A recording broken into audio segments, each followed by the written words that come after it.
Okay, thanks very much. Good afternoon, everybody. The presentation this afternoon is about a DNAPL siltstone remediation project that ERM and QDS have recently undertaken. I'll start with an overview of the site. The site is a former industrial site in northern England. Historic use of chlorinated benzenes, trichlorobenzene, dichlorobenzene and chlorobenzene, up to DNAPL concentrations. So a relatively unusual bunch of contaminants here. It's rare to see a site where these are the main contaminants of concern.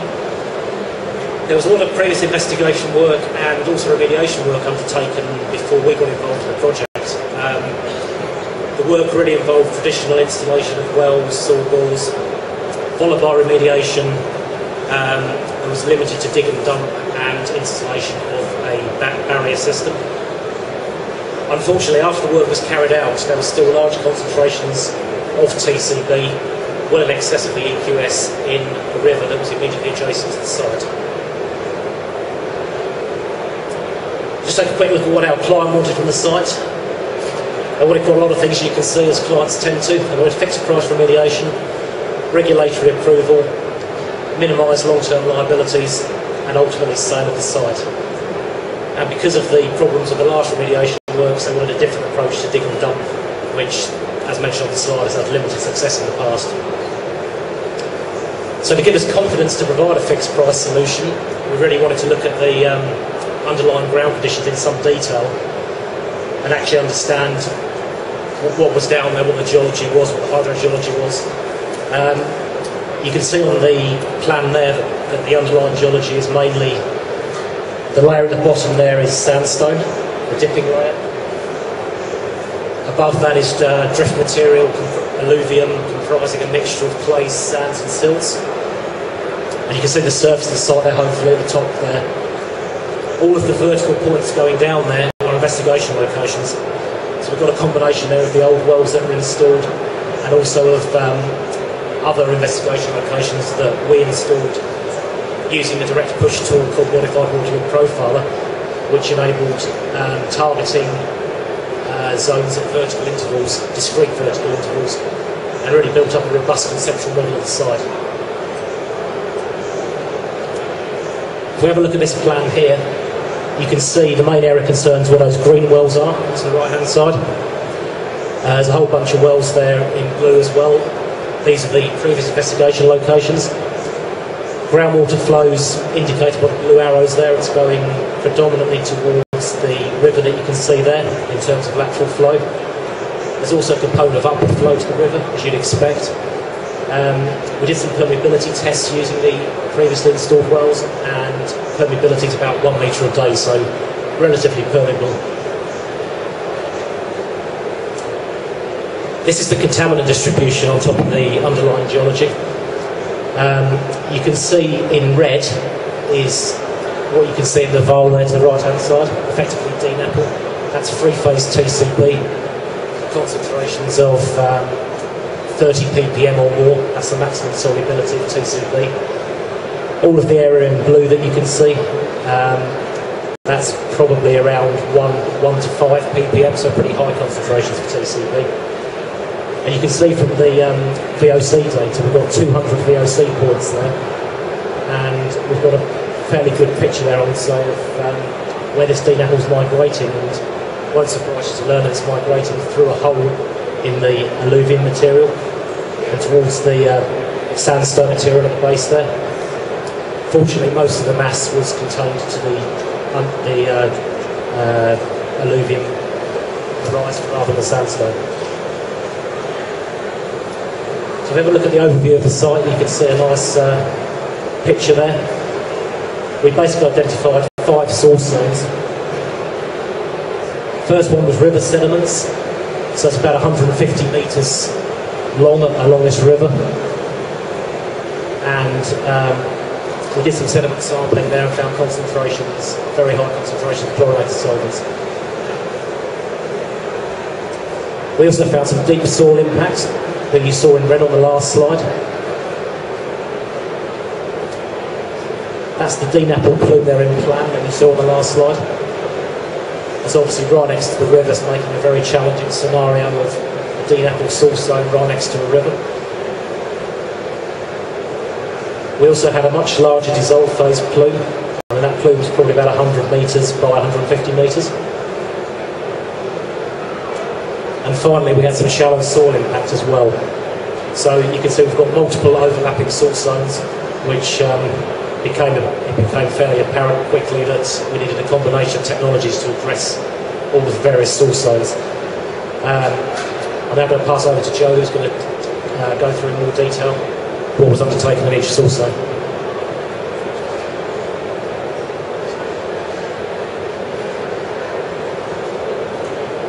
Okay, this was the point at which QDS became involved in the project.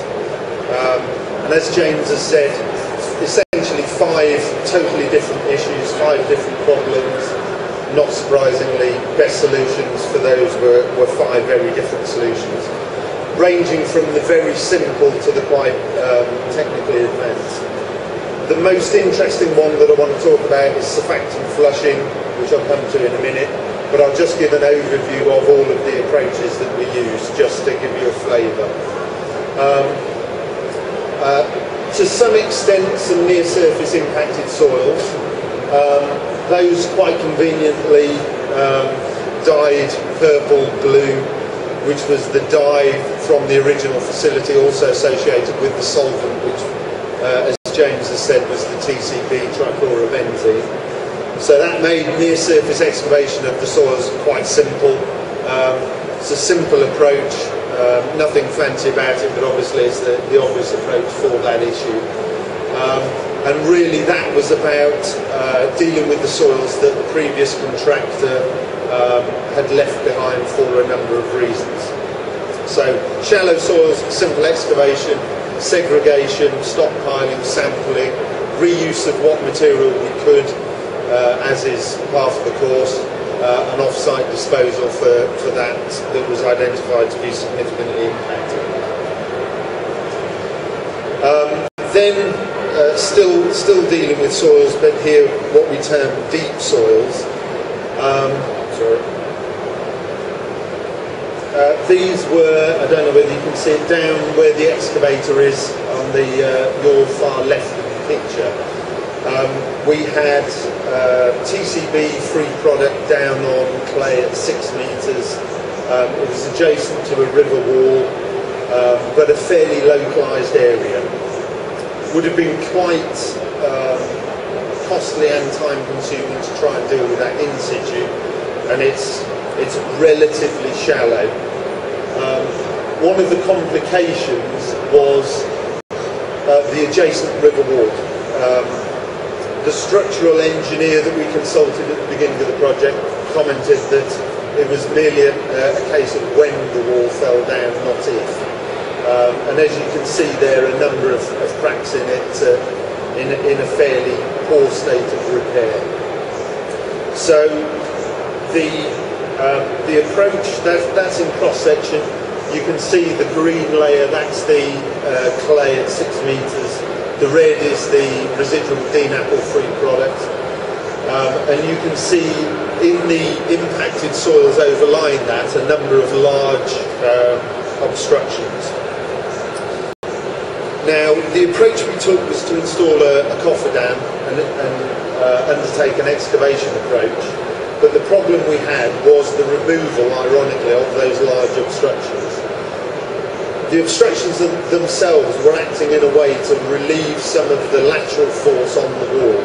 So had we simply dug down, removed those obstructions and backfilled, we would have increased the lateral force on the wall, and that, as you've seen from the state of the wall, could have caused problems. So just showing you graphically, had we done that, backfill all the way to surface, remove the sheet piling, and potentially the wall could have come down. So obviously we couldn't do that.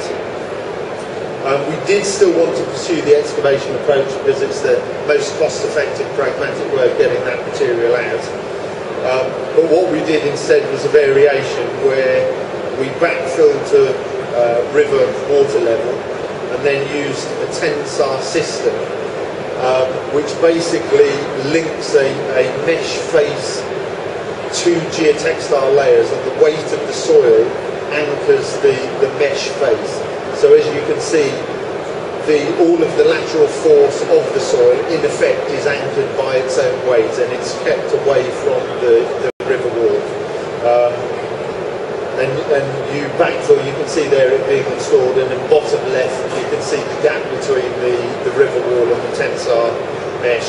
The annulus there simply backfilled with a permeable pea gravel type material. So again, not rocket science, but simple pragmatic approaches. And there's the wall at the end. Okay, getting slightly more problematic now was the issue of the river sediment. We had impacted river sediments, and in addition to those river sediments, we still had the potential issue of base flow to the river. As you can see towards the bottom of the river, you can see more recent metal sheet piling and a concrete capping beam. So a good part of the site actually for lateral water flows had reasonable protection. The issue really was upward flow, base flow to the river itself, and the sediment that are already impacted. So the approach with the sediments, again, fairly simple. That's a cross-section of the river, sediments at the base. Was the installation of essentially a reinforced steel box that we could percussively drive into the riverbed. You can see there a small pilot one to test the concept. Drive it into the bed, pump off the water, excavate the sediment, and then backfill with a layer of bentonite, and then river cobbles on top to stop scouring. Now, in essence, we looked at a number of other approaches for the river, over pumping and so on. The problem was moving back. You can see the sides of the river there. Basically, at times of significant rainfall, the river rises to the top of that concrete capping beam. So any approach we took had to be one that either could accommodate those water flows, or essentially could be removed from the river in that event.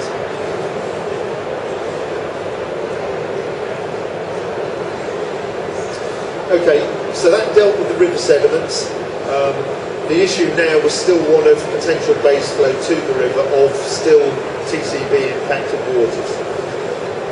So here, again, fairly low-tech practical approach. We used a pontoon to cross the river. You can see it there, and then through the pontoon with a small drop weight rig, installed a number of geoprobe injection points, and then through those basically injected a ZVI, zero valent ion slurry, to create a reactive zone beneath the bed of the river that would chemically reduce any trichlorobenzene migrating to the base of the river.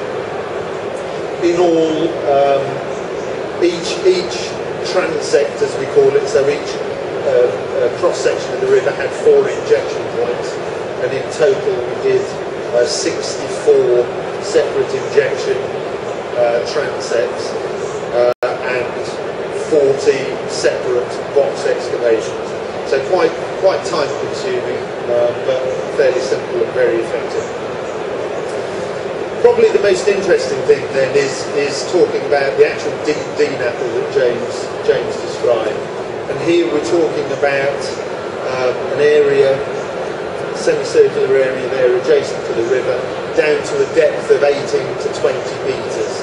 So residual free product in pore space down at those kind of depths. So difficult to deal with. The approach we went for, well, perhaps talk about the DNAPL itself there. So with this slightly stylised cross section, if you imagine at the bottom there, that's an impermeable base. We have the DNAPL. DNAPL solubilizes. As James said, maximum theoretical solubility for TCB 30 milligrams per litre. So essentially you continue to get 30 milligrams per litre, that water will travel, but you're having a long-term ongoing problem with the residual DNAPL. The approach we took was one of surfactant flushing. Now you can see that's the surfactant solution up there, the stylised surfactant molecules in. So if we then look at how this works in concept, we inject the surfactant solution. It's a fairly dilute solution, so it's practically easy to handle on site.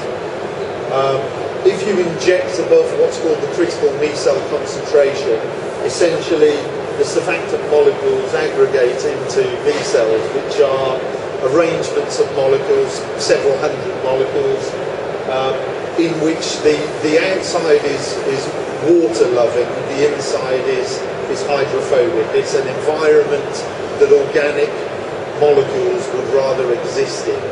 So effectively, rather than rely on the limited solubility of the organic, you've created a solution where you can achieve a high solubility. So then dissolved phase molecules would rather exist in those environments, and that drives dissolution. So because you're removing the dissolved phase, you're driving ongoing dissolution. And in addition, aggregation of the micelles at the DNAPL interface actually plucks off DNAPL from the bulk liquid mass. And essentially the main point there is you can go from a 30 milligram per litre maximum solubility on this site during the active works we were achieving 6,000 milligrams per litre. Now when you're pumping at 35 cube an hour, 24 hours a day, that gives you a significant ability to recover mass.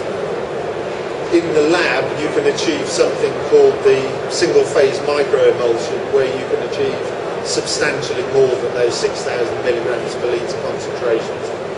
And in theory you can achieve that on site, but it's difficult to prove that. So certainly very impressive practical application.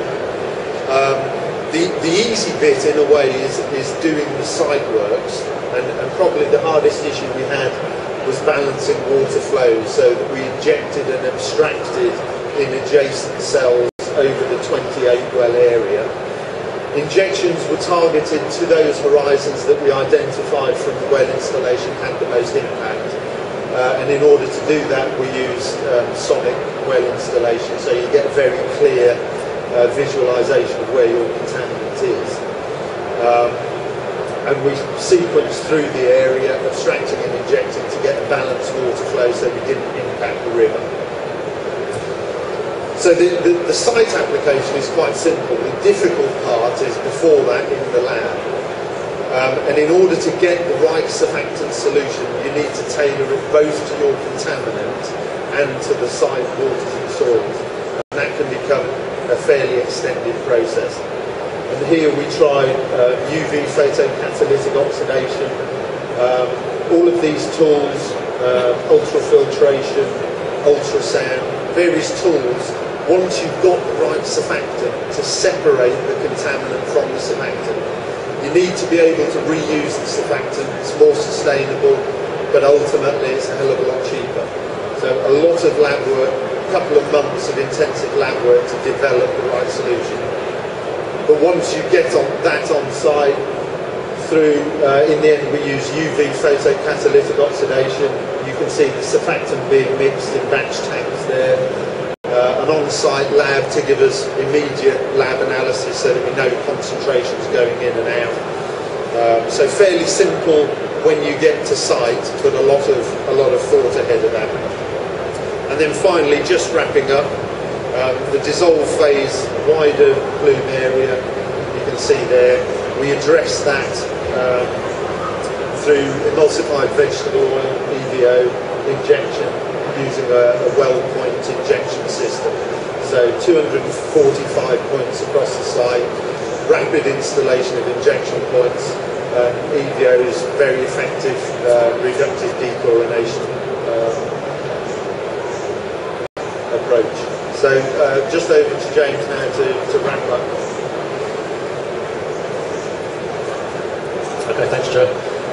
just in summary then, it's a very tight time frame to carry out all the works. That was done in 9 months. As you saw from the previous slides, it was a combination of technologies that was employed: soil excavation, sediment removal, surfactant flushing, and also evo injection as well. We estimate that we've recovered about 9,000 kilos of contaminant mass, which ties in very well to our estimate of the mass that we thought was in the ground, which was just over 10,000 kilos. So I think we've certainly taken out as much mass as is reasonably possible. Other supporting evidence: TCB concentration in the groundwater wells went down by about 85% across all of the wells that we sampled prior, during and after remediation works. There was a slight increase in DCB and chlorobenzene, probably due to the effects of the evo injection. And critically, of course, the river receptor, the average concentrations went down by pretty much 2 orders of magnitude post-remediation works. And finally, we achieved regulatory approval of the works just a few months ago, in fact. Thanks very much.